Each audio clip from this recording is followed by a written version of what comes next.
नमस्कार, स्वागत है हमारे चैनल एजू किरण में। और हम लोग संविधान सीरीज पढ़ रहे हैं और संविधान में पहले हम लोग 4 भागों को कंप्लीट कर चुके हैं और इसके जस्ट पहले की वीडियो में हम लोगों ने फंडामेंटल ड्यूटीज अर्थात मौलिक कर्तव्य के बारे में पढ़ा था। उसी के आगे हम लोग आज पढ़ेंगे भाग 5। भाग 5 में दिया है राष्ट्रपति, और राष्ट्रपति का जो वर्णन किया गया है वो अनुच्छेद 52 से लेकर 62 तक किया गया है। ठीक है, तो हम लोग एक एक अनुच्छेद में जिसमें राष्ट्रपति का वर्णन किया गया है उसके बारे में हम इस वीडियो के माध्यम से पढ़ेंगे। ठीक है, तो हमारा पहला अनुच्छेद जो है वो अनुच्छेद 52 ये बताता है कि भारत में एक राष्ट्रपति होगा। ठीक है, भारत में एक राष्ट्रपति होगा जो कि संघ का प्रमुख होगा। इसके पहले हम लोगों ने संघ की परिभाषा पढ़ चुके हैं। संघ में भारत, संघ का मतलब यहां भारत है। ठीक है, अब भारत में संघ में भारत और उसके राज्य साथ साथ केंद्र शासित प्रदेशों को सम्मिलित किया जाता है। ठीक है, तो अनुच्छेद 52 ये कहता है। इसके बाद अनुच्छेद 53 ये कहता है कि संघ की कार्यपालिका की शक्ति राष्ट्रपति में निहित होती है। ठीक है, संघ की जितनी भी शक्तियां हैं वो सब राष्ट्रपति में ही निहित होती है। इसके अलावा साथ में एक चीज और कहा जाता है, अनुच्छेद 77 के तहत ही संघ का प्रशासन राष्ट्रपति के नाम पर चलाया जाता है। ठीक है, अनुच्छेद 77 में संघ जितने भी कार्य करेगा वो राष्ट्रपति के नाम पर ही करेगा। इसके बाद है अनुच्छेद 54 अर्थात 54 बताता है राष्ट्रपति का निर्वाचन, यानी कि राष्ट्रपति का इलेक्शन कैसे होगा। राष्ट्रपति का जो निर्वाचन होता है वो अप्रत्यक्ष तरीके से होता है। अप्रत्यक्ष का मतलब इसमें आम जनता भाग नहीं लेती है, बल्कि जनप्रतिनिधि, लोगों के द्वारा जो प्रतिनिधि चुनकर जाते हैं वो लोग इसमें भाग लेते हैं। ठीक है, तो हम लोग इसके बारे में थोड़ा सा और जानने की कोशिश करेंगे। जो राष्ट्रपति का चुनाव होता है वो राष्ट्रपति चुनाव के पहले एक चुनाव आयोग के द्वारा निर्वाचक मंडल बनाया जाता है। ठीक है, और उस निर्वाचक मंडल में संसद के निर्वाचित सदस्य, साथ ही साथ विधानसभाओं के निर्वाचित सदस्य, और साथ में 2 केंद्र शासित प्रदेश ऐसे हैं जहां पर विधानसभा है, दिल्ली, पुडुचेरी, वहां के विधानसभाओं के निर्वाचित सदस्य इस निर्वाचक मंडल में शामिल होते हैं और वही लोग राष्ट्रपति के चुनाव में हिस्सेदारी लेते हैं। ध्यान देंगे इस बात को कि ऐसे सदस्य चाहे वो विधानसभा में हो चाहे वो संसद भवन में हो, यदि वो मनोनीत किए गए हैं तो वो लोग राष्ट्रपति के चुनाव में हिस्सा नहीं लेंगे। सिर्फ निर्वाचित सदस्य ही राष्ट्रपति के चुनाव में हिस्सा लेते हैं। ठीक है, राष्ट्रपति के चुनाव में निर्वाचित सदस्य ही हिस्सा लेते हैं। इस बात को ध्यान देंगे। इसमें मात्र 3 लोग शामिल होते हैं, संसद के निर्वाचित सदस्य, विधानसभाओं के निर्वाचित सदस्य और साथ ही साथ दिल्ली, पुडुचेरी जो विधानसभा बनी है उसके विधानसभाओं के निर्वाचित सदस्य। इसके बाद है अनुच्छेद 55। अनुच्छेद 55 ये बताता है कि राष्ट्रपति की जो निर्वाचन की प्रक्रिया होती है वो किस प्रकार से होती है।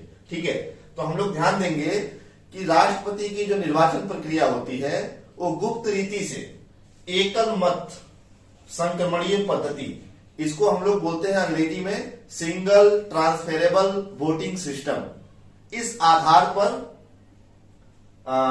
अप्रत्यक्ष प्रणाली से होती है। ठीक है, अप्रत्यक्ष प्रणाली से होती है।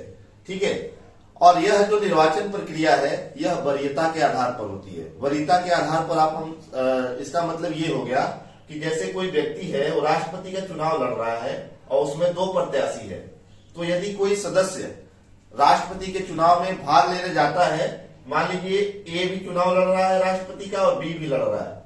ठीक है, तो ध्यान देंगे वो सदस्य 1 को भी वोट करेगा और 2 को भी वोट करेगा।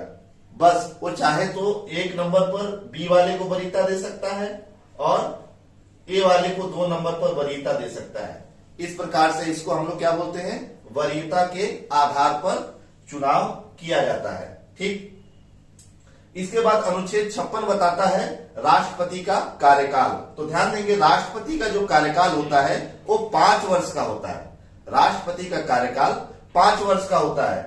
और साथ ही इस बात को ध्यान रखेंगे, राष्ट्रपति चाहे तो कार्यकाल के बीच में ही अपना त्याग पत्र यानी कि इस्तीफा उपराष्ट्रपति को दे सकता है। ठीक है, उपराष्ट्रपति को चाहे तो अपना इस्तीफा दे सकता है। इसके बाद है अनुच्छेद 57 या अर्थात 57। इसमें दिया गया है राष्ट्रपति का पुनर्निर्वाचन। भारत में कोई भी व्यक्ति चाहे तो कितना बार राष्ट्रपति बन सकता है, इस पर कोई बाउंडेशन नहीं है। ध्यान देंगे, अमेरिका में कोई भी व्यक्ति 2 बार से ज्यादा राष्ट्रपति नहीं बन सकता, लेकिन भारत में इस प्रकार से सिस्टम नहीं है। कोई भी व्यक्ति चाहे तो जितनी बार भी राष्ट्रपति बन सकता है। ठीक है, जैसे कि अपने यहाँ एग्जाम्पल है, ऐसा कोई उदाहरण तो है नहीं, लेकिन डॉक्टर राजेंद्र प्रसाद सबसे लंबे समय तक राष्ट्रपति बने रहने का उनके नाम से रिकॉर्ड है। ठीक है, उसके अलावा कोई और अन्य दूसरा व्यक्ति नहीं आया जो 2 बार राष्ट्रपति बना हो। ठीक है, इसके बाद ये 58 है अनुच्छेद 58। अनुच्छेद 58 ये बताता है राष्ट्रपति पद के लिए योग्यता क्या क्या होनी चाहिए। यदि कोई व्यक्ति चाहे तो राष्ट्रपति बन सकता है, उसके लिए उसके पास क्या क्या योग्यता होनी चाहिए। तो सबसे पहली योग्यता कि वह भारत का नागरिक होना चाहिए। ठीक है, सिटीजनशिप ऑफ इंडियन। ठीक है, उसे भारत की नागरिकता उसके पास होना अनिवार्य है। दूसरी है वह न्यूनतम आयु 35 वर्ष का हो। उसकी जो आयु है वो न्यूनतम 35 वर्ष हो। ठीक है, यानी कि राष्ट्रपति बनने के लिए न्यूनतम उम्र 35 वर्ष कम से कम होनी ही चाहिए। इसके बाद है लाभ के पद पर ना हो। राष्ट्रपति की यदि आप चुनाव में भाग लेना चाहते हैं तो वो किसी अन्य पद को धारण ना किया हो, इस बात को ध्यान देना अति आवश्यक है। ठीक है, लाभ के पद को बोलते हैं ऑफिस ऑफ प्रॉफिट। ठीक, और चौथा है लोकसभा के सदस्य बनने की योग्यता रखता हो। ठीक है, यदि इन सारी योग्यताओं को पूरा करता है तो वह व्यक्ति राष्ट्रपति पद के लिए योग्य माना जाएगा। ठीक है,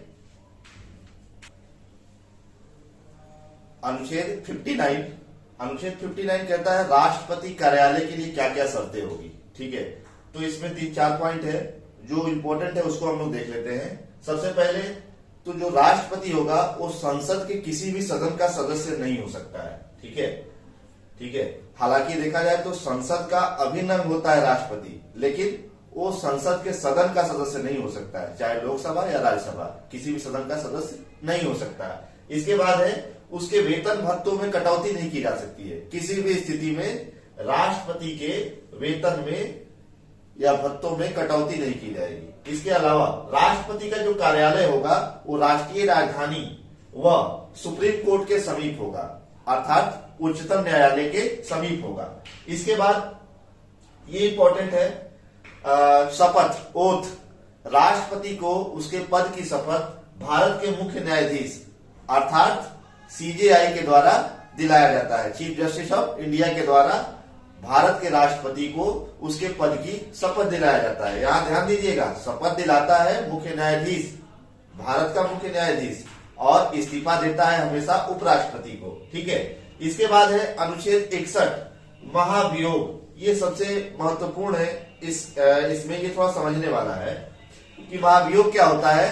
राष्ट्रपति को हटाने की प्रक्रिया, राष्ट्रपति को यदि उसके पद से हटाना हो तो कैसे हटाएंगे। ठीक है, सबसे पहले ये देखेंगे कि राष्ट्रपति ने यदि कोई गैर संवैधानिक कार्य किया है या फिर वो अयोग्य है, वह अयोग्य है तो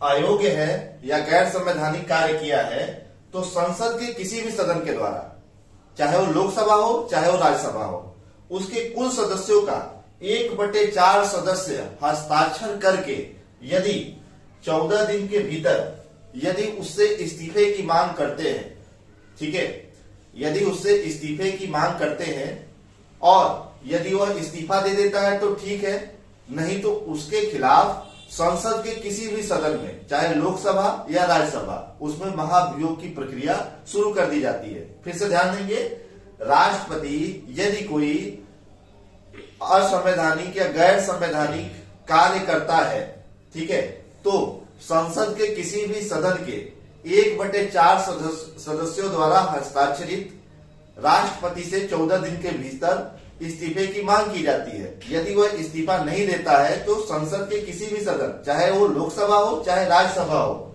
ठीक है, उसके खिलाफ महाभियोग की प्रक्रिया शुरू कर दी जाती है। ठीक है, और संसद के दोनों सदनों के यदि 2/3 सदस्य इस महाभियोग विधेयक पर यदि सहमत हों, अर्थात उस पर अपना वोट दे देते हैं, तो फिर राष्ट्रपति को अपना पद हर हालत में छोड़ना पड़ेगा। ठीक है, इस बात को ध्यान देंगे। संसद के दोनों सदनों के जितने भी सदस्य हैं उसका 2/3 बहुमत होना चाहिए। ठीक है, अर्थात जो महाभियोग का विधेयक लाया जाएगा उस पर संसद के जितने भी सदस्य हैं उनकी 2/3 वोटिंग अति आवश्यक है। ठीक है, और यदि यह महाभियोग संसद में पास हो जाता है तो राष्ट्रपति को अपना पद छोड़ना पड़ेगा। ठीक है, हालांकि इस बात को ध्यान देंगे कि अभी तक किसी भी राष्ट्रपति पर महाभियोग की प्रक्रिया को लाया नहीं गया है। ठीक है, तो ये हमारा अनुच्छेद 61 हो गया। इसके बाद है अनुच्छेद 62।